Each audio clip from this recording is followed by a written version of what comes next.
नमस्कार, life okay समाचारमा स्वागत छ। विश्वभर महामारीको रूपमा फैलिएको कोरोना भाइरस कोभिड-19 संक्रमण रोकथाम तथा नियन्त्रणका लागि सरकारले जारी गरेको लकडाउन शनिबार पनि जारी छ। शनिबारबाट थप कडाई गरिएका कारण सडक थप सुनसान बनेको छ। नेपालमा पछिल्लो समय कोरोना संक्रमितको संख्या बढेपछि लकडाउनलाई थप कडाई गरिएको हो। पटक थप गर्दै जारी लकडाउनलाई 5 जेठसम्म पुर्याएको छ। लामो लकडाउनका कारण अर्थतन्त्र प्रभावित भएको भन्दै सरकारले गएको 42 प्रकारका उद्योग व्यवसाय सञ्चालन गर्ने स्वीकृति दिएको छ। तर उक्त उद्योग व्यवसाय सञ्चालन गर्न 1/3 मात्र कर्मचारी राख्न सकिने व्यवस्थापन गरिएको छ। त्यस्तै काठमाडौँ भित्रिने नाकामा थप कडाई गरिएको छ भने यसअघि जारी गरिएको पास पनि खारेज गरिएको छ। त्यस्तै जिल्लाभित्र चल्ने सवारी साधनलाई यसअघि दिएको पास पनि रद्द गरिएको छ। सडक दुर्घटनामा परि निधन भएका तत्कालीन एमाले महासचिव मदन भण्डारी र संगठन प्रमुख जीवराज आश्रितको सम्झनामा 27औं स्मृति दिवस मनाइएको छ। दिवसका अवसरमा काठमाडौँ कोटेश्वर स्थित मदन भण्डारी स्मृति वाटिकामा रहेको भण्डारीको शालिगमा माल्यार्पण गरिएको छ। माल्यार्पण कार्यक्रममा नेपकाका नेताहरू, भण्डारीका परिवारका सदस्य, शुभेच्छुक लगायतका सहभागिता रहेको थियो। नेपालको कम्युनिस्ट आन्दोलनलाई जनताको बहुदलीय जनवाद मार्फत लोकतान्त्रिक मार्गमा लैजान मदन भण्डारीले महत्त्वपूर्ण भूमिका रहेको छ। मदन भण्डारी र जीवराज आश्रितलाई आदर्श नेताका रूपमा चिनिन्छ। 2050 साल जेठ 3 गते उहाँहरूको निधन भएको थियो। कोरोनाका कारण नेकपाले भने कुनै औपचारिक कार्यक्रम भने आयोजना गरेन।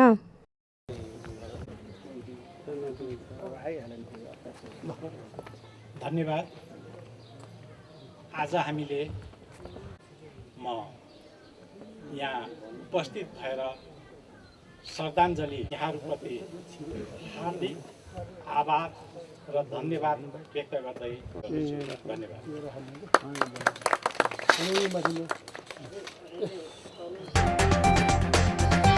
पश्चिम नवलपरासीको एकमात्र महेशपुर भन्सार कार्यालयमा लकडाउनका कारण राजस्व सङ्कलन प्रभावित भएको छ। चालु आर्थिक वर्षको 2077 वैशाख महिनामा राजस्व सङ्कलन शून्य रहेको महेशपुर भन्सार कार्यालयका प्रमुख हेमराज शर्माले जानकारी दिनुभयो। लकडाउन सुरु भएदेखि नै राजस्व सङ्कलन प्रभावित बनेको छ।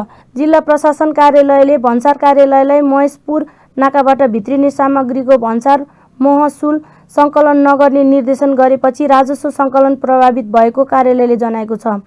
कार्यालयका अनुसार विक्रमसम्म 2076 चैतमा बन्दाबन्दी अघि रु 88 लाख र बन्दाबन्दी पछि 2076 चैत महिनामा जम्मा रु 7 लाख मात्र राजस्व सङ्कलन भएको देखिन्छ। प्रमुख जिल्ला अधिकारी वासुदेव दाहालले कोरोना सङ्क्रमणको असहज परिस्थितिलाई ध्यानमा राखी सो नाकाबाट सकभर सामग्री भित्रिन नदिएको बताउनुभयो। चालु आर्थिक वर्ष 2076-77 मा कुल रु 15 करोड राजस्व सङ्कलन गर्ने लक्ष्य भए पनि हालसम्म रु 11 करोड 18 लाख राजस्व मात्र सङ्कलन भएको छ। प्रदेश नम्बर 5 अन्तर्गत पश्चिम नवलपरासीको विभिन्न स्थानीय तहमा रहेका संस्थागत क्वारेन्टाइनहरूमा सरकारवालाहरूद्वारा अनुगमन गरिएको छ। क्वारेन्टाइनहरूमा समग्र व्यवस्थापन, खाना, बास, पिउने पानी, सरसफाइ साथै क्वारेन्टाइनसँगै रहेका हेल्थ डेस्क लगायतका आधारभूत आवश्यकताको व्यवस्थापनबारे अनुगमन गरिएको हो। अनुगमनको क्रममा अधिकांश क्वारेन्टाइनहरूको अवस्था सन्तोषजनक रहे पनि थप सुधार भएमा उपयुक्त हुने स्वास्थ्य कार्यालय पश्चिम नवलपरासीका कार्यालय प्रमुख गौरव ढकालले जानकारी दिनुभयो। जिल्ला समन्वय समितिका प्रमुख शिवशङ्कर प्रसाद रायको नेतृत्वमा सरकारवालाहरूको टोलीले विभिन्न स्थानीय तहले स्थापना गरेका क्वारेन्टाइनहरूको अनुगमन गरेको थियो। अनुगमन पश्चात समन्वय समितिका प्रमुख शिवशङ्कर प्रसाद रायले क्वारेन्टाइनको अवस्था उत्कृष्ट रहेको प्रतिक्रिया दिनुभयो।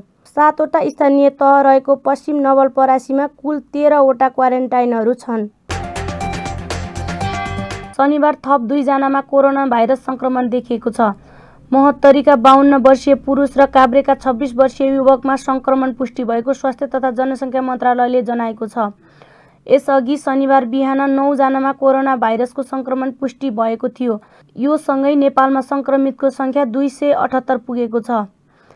कोरोना सङ्क्रमित सबैको स्वास्थ्य अवस्था सामान्य छ। अहिलेसम्म सङ्क्रमित मध्ये 36 जना उपचारपछि निको भएका छन् भने मन्त्रालयले धुलीखेल अस्पतालमा मृतक महिलाको रिपोर्ट आउन बाँकी रहेको बताएको छ।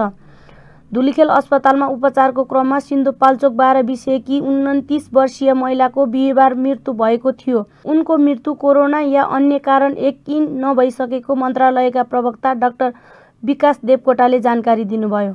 पछिल्लो समय थप 2 जना महोत्तरी जिल्लाका 52 वर्षीय 1 जना पुरुष र काभ्रे जिल्लाका 26 वर्षीय 1 जना पुरुष गरी जम्मा 278 जना कुल संक्रमित पुग्नु भएको छ। उहाँहरूमध्ये 224 जना पुरुष र 54 जना महिला रहनु भएको छ। संक्रमितहरूमध्ये आजसम्म 36 जना डिस्चार्ज भएर फर्किसक्नु भएको छ। प्रादेशिक विवरण अनुसार प्रदेश नम्बर 1 मा 36, 2 मा 109 जना, बागमती प्रदेशमा 16 जना, गण्डकी प्रदेशमा 3 जना, प्रदेश नम्बर 5 मा 109 जना र सुदूरपश्चिम प्रदेशमा 5 जना गरी कुल 278 जना संक्रमितहरू रहनु भएको छ आजसम्म। र कुल जिल्लाहरू जहाँ संक्रमित व्यक्तिहरू हुनुहुन्छ वो जिल्लाको संख्या 26 पुगेको छ। सिन्धुपाल्चोक निवासी 29 वर्षीय महिला जो वैशाखको 23 गते त्रिभुवन विश्वविद्यालय टिचिङ हस्पिटलमा भर्ना हुनुभएको थियो। 24 गते उहाँको नर्मल डेलिभरी भएको सुत्केरी भएको विवरण हामीलाई सो अस्पतालबाट प्राप्त भएको छ र उहाँ 25 गते डिस्चार्ज हुनुभएको थियो अस्पतालबाट। त्यसपछि उहाँ सिन्धुपाल्चोक आफ्नो घर जानुभएको थियो। घरमा गइसकेपछि ज्वरो, श्वास प्रश्वासमा समस्या लगायतका शारीरिक समस्या भएपछि उहाँ स्थानीय अस्पतालमा उपचार गराउनु भएको कुरा हामीलाई जानकारीमा आएको छ र उहाँको स्थिति जटिल बन्दै जाँदा उहाँ धुलीखेल अस्पतालमा थप उपचारको लागि आउँदै गर्दा मृत्यु भएको खबर हामीले पाएका छौं। यस सम्बन्धमा हामीले थप विस्तृत विवरणहरू लिइरहेका छौं र कोभिड-19 सँग सम्बन्धित थप परीक्षणहरू भइरहेका छन्। त्यसले गर्दाखेरि यो परीक्षणहरूको र सम्पूर्ण विवरणहरू प्राप्त भइसकेपछि मात्र स्वास्थ्य तथा जनसङ्ख्या मन्त्रालयले आधिकारिक रूपमा कोभिड-19 सँगको सम्बन्धित मृत्यु हो वा होइन भन्ने कुरा निक्रोल गरेर प्रसारण गर्ने बेहोरा सबैलाई म जानकारी गराउँदै आजको अपडेट म यही अन्त्य गर्छु। मन्त्रालयका अनुसार हालसम्म पीसीआरबाट 26,691, आरडीटीबाट 65,749 जनाको परीक्षण भइसकेको छ भने क्वारेन्टाइनमा 16,366 रहेको र आइसोलेसनमा 320 जना रहेका छन्। सरकारले लिपियाधुरा, लिपुलेख र कालापानी क्षेत्रलाई समेटेर नेपालको नयाँ नक्सा जारी गर्ने घोषणा गरेको छ। संघीय संसदमा पेश गरेको आगामी आर्थिक वर्षको नीति तथा कार्यक्रम प्रस्तुत गर्दै राष्ट्रपति विद्यादेवी भण्डारीले लिपियाधुरा, लिपुलेख र कालापानी क्षेत्र नेपालको भूमि भएको र यसलाई प्राप्त गर्न ठोस कूटनीतिक पहल गर्ने उल्लेख गर्नुभयो। छुटेको भूमि समेत समावेश गरी नेपालको नक्सा जारी गरिने उहाँले बताउनुभयो। सीमा व्यवस्थापन गर्न थप बोर्डर आउटपोस्ट बीओपी स्थापना गर्ने नीति तथा कार्यक्रम उल्लेख छ। ऐतिहासिक सन्धि नक्सा तथ्य र कूटनीतिक माध्यमबाट भारतसँग भएको सीमा विवाद समाधान गरिने नीति तथा कार्यक्रम उल्लेख छ। यस्तै अध्यागमनलाई अत्याधुनिक र प्रविधि मैत्री बनाइने प्रदेशसँगको समन्वयनमा कारागारको भौतिक पूर्वाधार विकास गरेर व्यवस्थापन गरिने र कैदीको श्रम र सिपलाई उत्पादनमूलक काममा लगाइने नीति तथा कार्यक्रम उल्लेख छ। गैर आवासीय नेपालीहरूको पुँजी र प्रविधिहरूलाई मुलुकको विकासमा लैजाने उहाँले बताउनुभयो। छिमेकी तथा अन्य मित्र राष्ट्रहरूसँग सम्बन्ध सुदृढ बनाउने, कोरोना महामारीको नियन्त्रण र यसबाट प्रभावित विकास निर्माणलाई तीव्रता दिने अठोटका साथ नीति तथा कार्यक्रम प्रस्तुत गरिने राष्ट्रपति भण्डारीले बताउनुभयो। सरकारले अवलम्बन गरेका स्पष्ट र परिपक्व नीतिहरूबाट छिमेकीहरूसँग विश्वास, समझदारी र सहयोगमा अभिवृद्धि भई सम्बन्धले नयाँ उचाइ लिएको छ। अन्य मित्र राष्ट्र एवं विकास साझेदारहरूसँगको समग्र सम्बन्ध थप सुदृढ भएको छ। नेपालको अन्तर्राष्ट्रिय सीमाको सुरक्षा एवं संरक्षण गर्न प्रतिबद्ध छ। अन्तर्राष्ट्रिय सीमा निरीक्षणको कार्यलाई निरन्तरता दिइनेछ। ऐतिहासिक सन्धि, नक्सा, तथ्य तथा प्रमाणका आधारमा कूटनीतिक माध्यमबाट मित्र राष्ट्र भारतसँगको सीमा सम्बन्धमा विगत लामो समयदेखि बाँकी रहेका र समयसम्म उठिरहेका विषयहरूको समाधान गरिनेछ।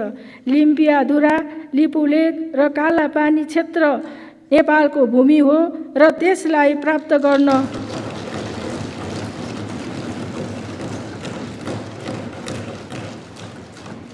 लिम्पियाधुरा, लिपुलेक र कालापानी क्षेत्र नेपालको भूमि हो र त्यसलाई प्राप्त गर्न ठोस कूटनीतिक पहल गरिनेछ।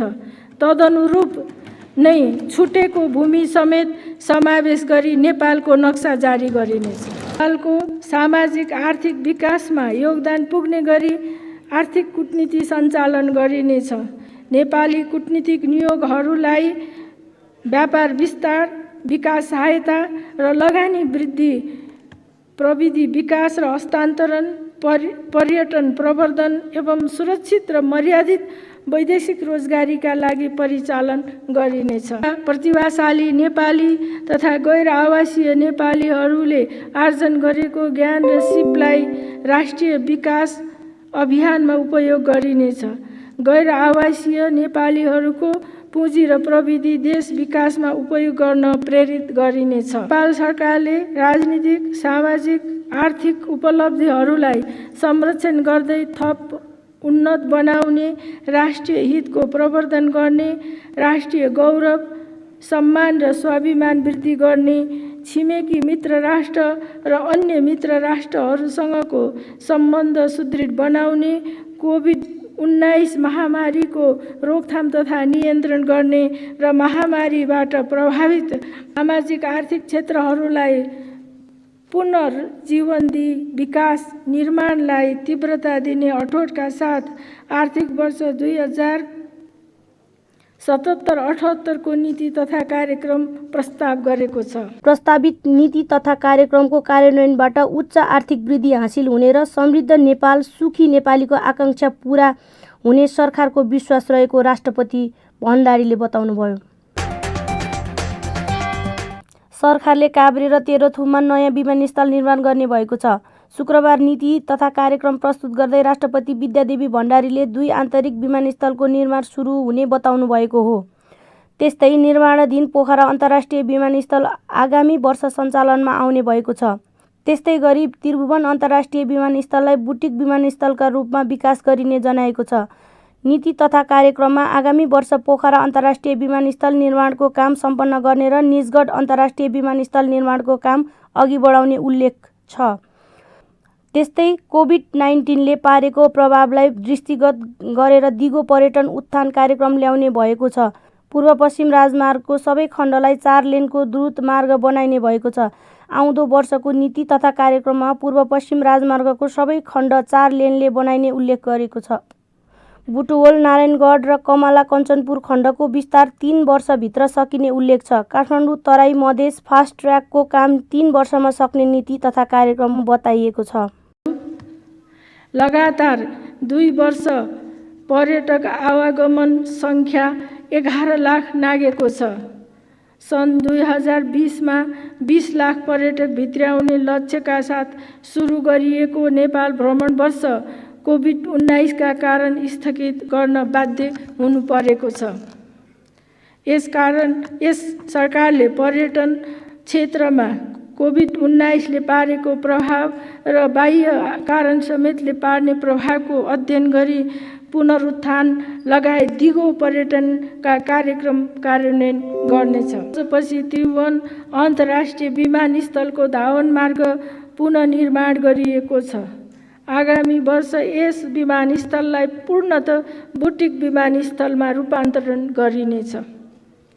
गौतम बुद्ध अन्तर्राष्ट्रिय विमानस्थल आगामी आर्थिक वर्षदेखि सञ्चालनमा ल्याइनेछ। पोखरा क्षेत्रीय अन्तर्राष्ट्रिय विमानस्थलको निर्माण कार्य आगामी आर्थिक वर्षभित्र सम्पन्न गरी सञ्चालनको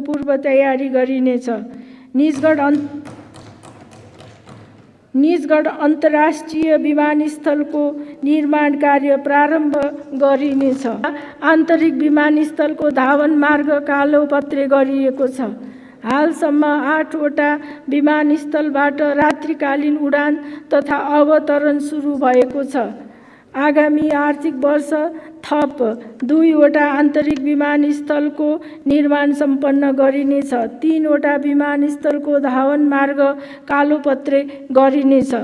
तेह्रथुमको चुवान डाँडा र काभ्रे पलाञ्चोकको उपयुक्त स्थानमा आन्तरिक विमानस्थल निर्माण कार्य अघि बढाइनेछ। 3663 किलोमिटर सडक कालोपत्रे भएको छ। देशभर 325 सडक पुल निर्माण भएका छन्। आगामी आर्थिक वर्षमा 300 सडक पुलको निर्माण सम्पन्न गरिनेछ। सडक कालोपत्रे गर्ने कार्यलाई तीव्रता दिइनेछ। मदन भण्डारी राजमार्गलाई 5 वर्षभित्र सम्पन्न गर्ने गरी आगामी आर्थिक वर्ष 155 किलोमिटर सडक कालोपत्रे गर्नुका साथै झापा धरान खण्डमा पुल तथा सडक निर्माण कार्य थालिनेछ। पूर्व पश्चिम राजमार्ग अन्तर्गतको नारायण घाट बुटवल खण्डलाई 4 लेनमा विस्तार गर्ने कार्य सुरु भएको छ। पूर्व पश्चिम राजमार्गको सम्पूर्ण खण्डलाई 4 लेनको द्रुत मार्गको रूपमा विकास गरिनेछ। यस मार्गको नारायण घाट बुटवल खण्ड र कमला कञ्चनपुर खण्डको विस्तार कार्य 3 वर्षभित्र सम्पन्न गरिनेछ।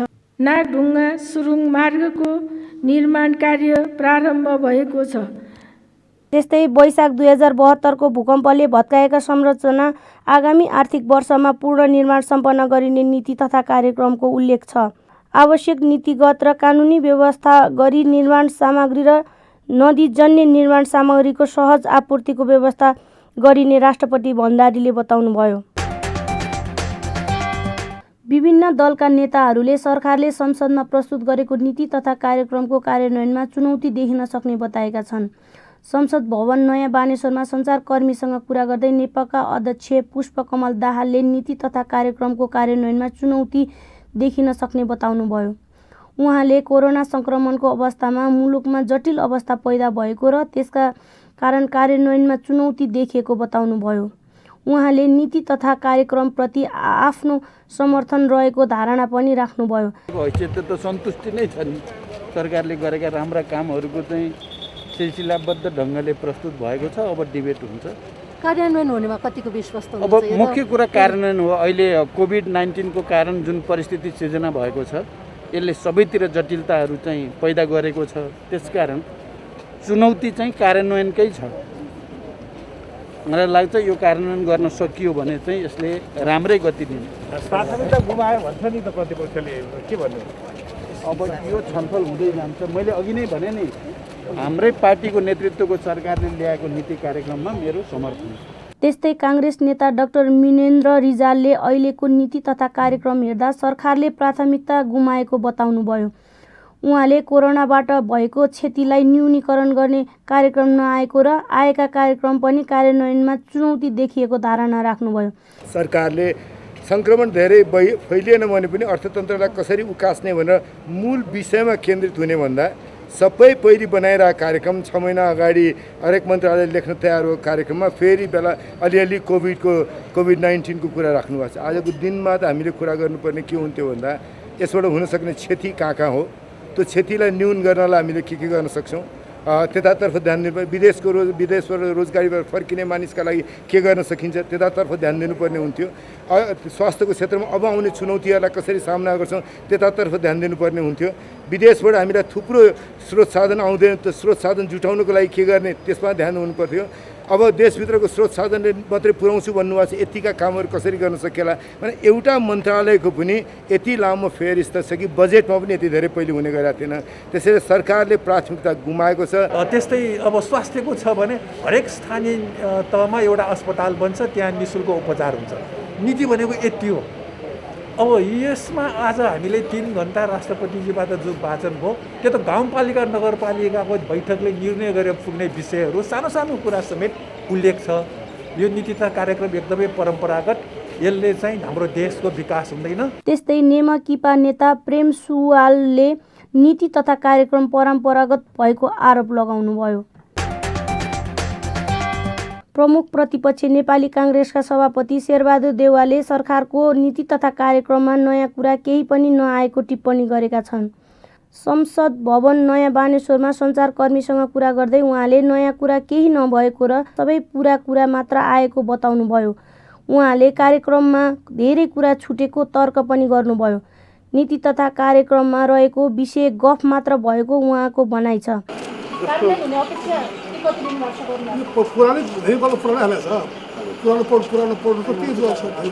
आउनु पर्थ्यो त?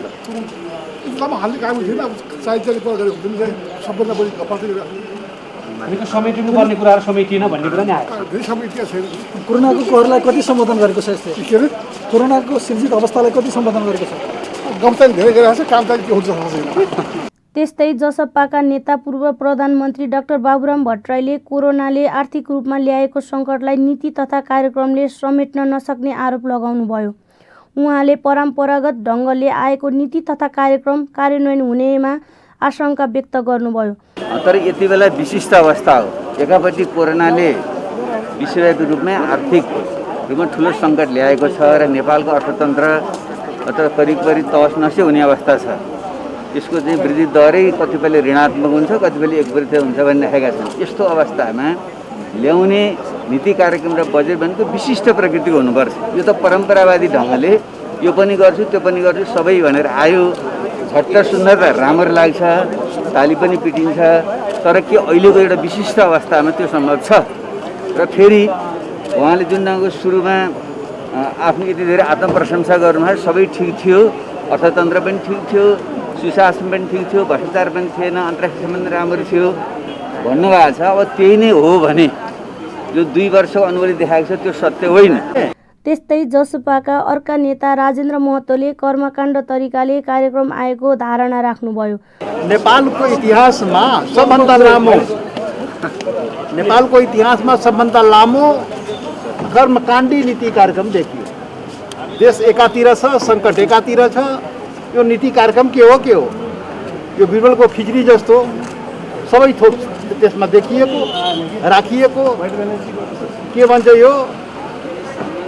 यो नयाँ बोतलमा त्यो पुराना शराब भरिदिए जस्तै केही पनि नयाँपन त देखिएको छैन। यो सबै पुरानो नीति कार्यक्रम सुन्नु सबै थोक भेटाउँछ।